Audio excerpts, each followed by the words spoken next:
Assalamualaikum warahmatullahi wabarakatuh. Dan salam sejahtera Tuan Yang di-Pertua. Terima kasih atas ruang dan juga tahniah utamanya atas amanah yang diberikan sebagai Yang di-Pertua Dewan bagi penggal ke-15 ini. Dan saya ingin mulakan dengan mengingatkan tanggungjawab berat sebagai Yang di-Pertua Dewan untuk mengetuai reformasi Parlimen menjadi pengawas kepada menteri-menteri yang di sebelah sini.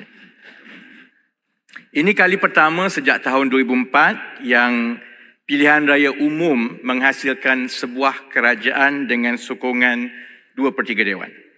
Sebelum saya teruskan, saya nak beritahu Yang di-Pertua Dewan awal-awal yang saya tidak akan bagi ruang kepada pendang dan juga hulu langat untuk mencelah. Kalau pendang dan hulu langat untuk bangun, saya silakan ke sebelah, bolehlah melalak sekuat-kuatnya di luar Dewan. Ya. Tuan Yang di-Pertua, sebab dia sebut pendang, tak pernah ada sejarah tradisi parlimen menteri berbahas. Boleh. Tak pendang. Tak pernah ada, saya kata Pendang. sejarah tradisi tak ada. Boleh. Peraturan mana pendang? Dah Sebelum kata boleh tak ada lah, bangun, sejarah tak pernah kena ada berbahas. bacakan peraturan Biarlah dahulu. nanti Perdana Menteri menggulung apa tadi yang membawa usul itu menggulung. Tidak ada presiden ada. Pendang dah ambil seminit Yang di-Pertua Dewan. Ya, Baik. silakan. Sudah tentu A ada. daripada awal 24A1 kurungan 1. Benar. Saya dah tengok dah. Saya dah tengok. daripada awal setakat ini saya tengok semua perbahasan daripada sebelah sana, isu yang ditimbulkan ialah soal istilah. Bukan soal ekonomi, bukan soal rakyat, bukan soal kepayahan dan cabaran. Dia soal istilah yang tidak bersetuju apabila kerajaan ini dipanggil sebagai kerajaan perpaduan. Baik. Untuk makluman kepada anggota di sebelah sana sendiri, soal istilah ini sepatutnya perlu dirujuk kepada Paguh dan Marang. Kerana Paguh dan Marang yang dipanggil pertama kali dan ditawarkan untuk membentuk kerajaan perpaduan. Tetapi lain kali, saya ingat tindakan yang dibuat oleh sebelah sana yang melantik Larut sebagai ketua pembangkang, insya-Allah lepas ini ada perunding yang lebih baik. Kalau kena cara, baru boleh duduk di sini. Buat masa sekarang, jangan marah atas soal istilah di atas kegagalan Paguh dan Marang yang menolak untuk menyertai kerajaan perpaduan ini.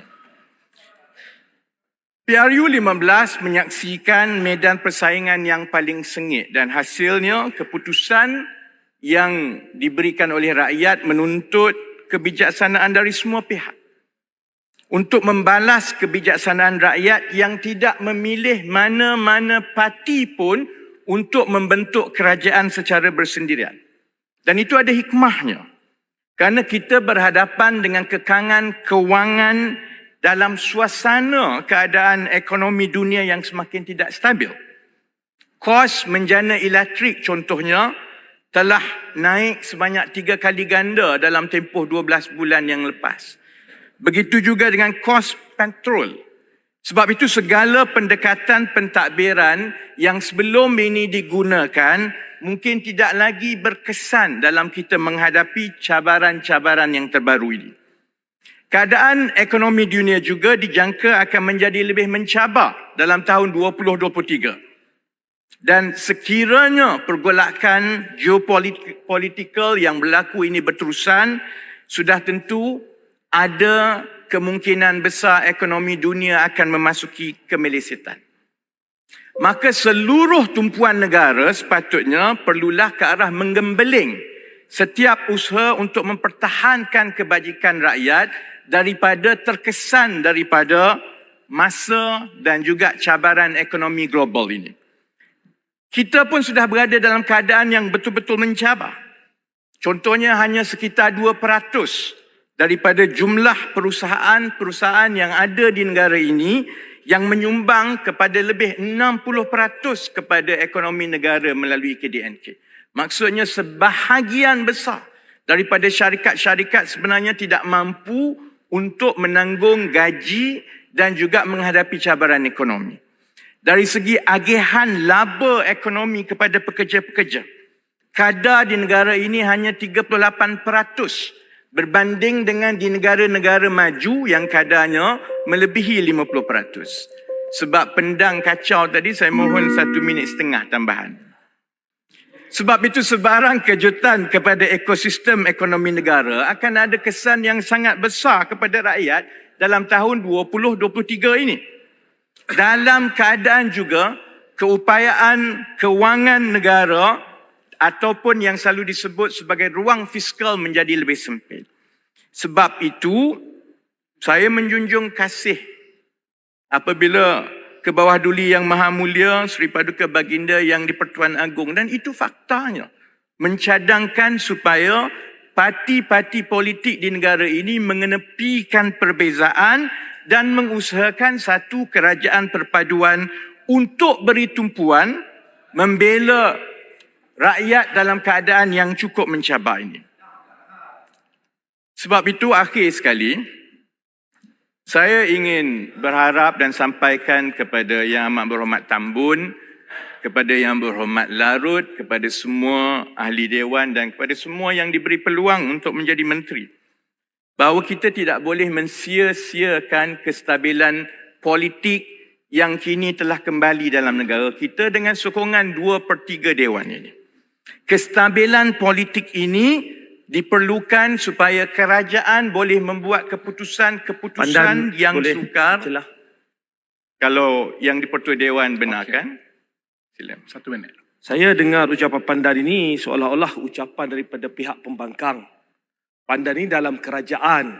Jadi saya nak tanya, sepanjang Yang Berhormat Tambun mengangkat sumpah sebagai Perdana Menteri, disebut tadi adalah tentang isu ekonomi yang dihadapi oleh rakyat. Apa yang telah dibuat oleh kerajaan Pakatan Harapan dan Barisan Nasional semenjak Yang Berhormat Tambun mengangkat sumpah sebagai Perdana Menteri sehingga hari ini? Apa yang kita dengar daripada angkat sumpah ni adalah drama-drama yang berterusan. Bermula daripada kononnya 600 bilion itu hilang, kononnya kita mendapat sumbangan daripada semua judi, bercerita tentang saya tak ambil kereta Mercedes, saya nak bagi tahu Paguh pun sejak jadi Perdana Menteri tak pernah pakai kereta lain daripada keretanya. Jadi isu-isu drama ini rakyat tak nak dengar. Telur pun masih tak ada lagi. Orang duk kata menteri, telur mana? Jadi ini perkara-perkara yang harusnya diberi penekanan oleh kerajaan. Ini bukan pembangkang. Sebelah sana sekarang kerajaan. Jadi Pandan kena berfikir sebagai sebuah kerajaan. Terima kasih. Terima kasih Putrajaya. Saya bukan Perdana Menteri. Sebaiknya nanti Yang Amat Berhormat Tambun sudah tentu akan menjawab. Tapi tunggu dulu. Dalam tempoh 2 minggu ini beberapa perkara yang telah pun dibuat oleh kerajaan perpaduan ini yang membantu rakyat dalam keadaan kita mewarisi keadaan kewangan yang cukup teruk daripada Paguh dahulu. Pertama contohnya, wakil daripada kerajaan negeri yang pertama yang datang berjumpa Yang Amat Berhormat Tambun bukan daripada Pakatan, bukan daripada Barisan Nasional, daripada Perikatan Nasional, daripada Perlis. Baru jadi ambil alih kerajaan, datang berjumpa Menteri Kewangan, meminta komitmen supaya dapat bagi bantuan kewangan daripada pusat. Silahan sikit lagi Pandan. Kerajaan negeri. Silahan sedikit Pandan. Putrajaya. Saya tak tahu makluman. Sebelum ini Menteri Besar Perlis adalah daripada sahabat Barisan Nasional untuk maklumat Pandan. Terima kasih. Putrajaya tanya soalan, jadi sila bagi saya peluang untuk jawab. Yang pertama sekali datang jumpa untuk minta bantuan kewangan bukan daripada Barisan Nasional, bukan daripada GPS, bukan daripada Perikatan, tetapi yang di bawah Kerajaan Perikatan Nasional, Menteri Pandan bagi laluan Kolekau. Kemudian yang kedua, dalam minggu lepas hari Jumaat, Kerajaan Perpaduan telah pun. Biar saya jawab. Saya jawab satu-satu. Bagi sikit penjelasan. Saya nak tanya ni. Lepas ini kalau diizinkan oleh yang di-Pertua Dewan. Saya tanya negeri Perlis. Sebelum ni siapa yang merintah Perlis? Biar saya jawab dahulu yang ditanya oleh Penggal lepas siapa yang perintah negeri Perlis? Duduk dulu. Minta tu sebab kerajaan dulu teruk. Okey, silakan Pandan.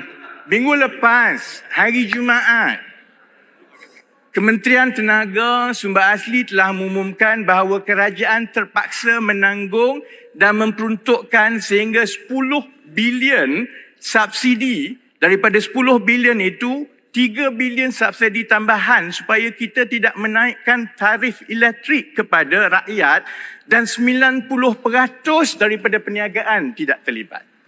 80% daripada isi rumah tidak terlibat.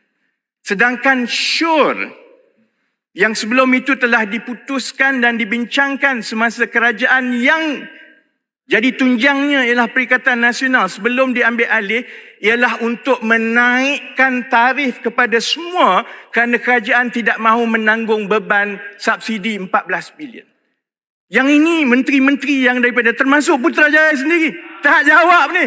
Dia tak jawab bahawa bila kita ambil alih kita terpaksa tanggung beban dan kita reverse balik sebahagian daripada beberapa cadangan yang telah dibuat. Belum. Baik. No. Yang Muhammad Baik. menghina bro. Arok, kita sambung kemudian. Arok. Kita sambung kemudian. Saya nak bagi kepada Bro Tasik Perdana Belugur. Menteri masa itu sekarang dah jadi kawan. Jangan hina dia. Tak baik buat macam tu. Sekarang dah jadi kawan. DAP dengan Kita sambung dengan UMNO kemudian. sudah bercium. Saya hanya jawab apa yang telah dibuat oleh Kerajaan Perpaduan dalam 2-3 minggu ini. Putrajaya tanya, saya jawab. Baik, saya nak simpulkan begini. Kita perlukan kestabilan politik ini kerana kita perlu buat beberapa keputusan yang cukup sukar dalam keadaan. Pertama, kita kena melindungi, memperkasa dan mengupaya kebebasan institusi-institusi penting dalam negara.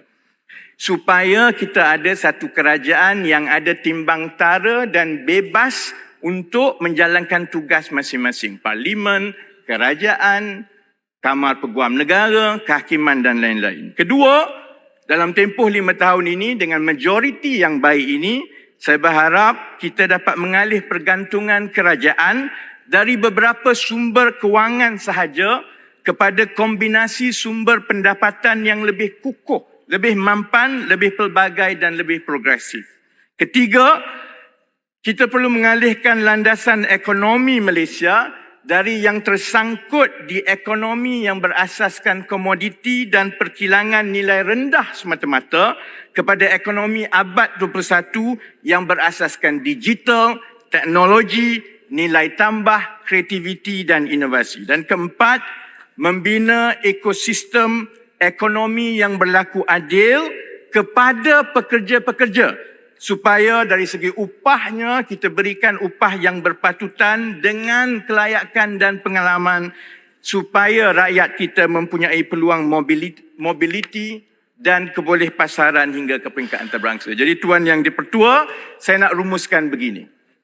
Dalam keadaan ekonomi yang sukar, keadaan dunia yang mencabar, Dia rumus lah. Cukup. dalam keadaan kita perlu membuat keputusan-keputusan yang begitu sukar tadi, jika ada satu kerajaan ataupun perkumpulan yang ada kemampuan untuk melaksanakan anjakan-anjakan strategi yang sukar itu dalam tempoh 5 tahun itu, satu-satunya perkumpulan yang ada itu adalah Kerajaan Perpaduan yang ada di sebelah ini, insyaAllah. Baik, Jadi terima sebab kasih. itu, saya dengan ini menyokong usul percaya kepada Yang Amat Berhormat Tambun sebagai Perdana Menteri. Terima kasih. Tasik Belugur.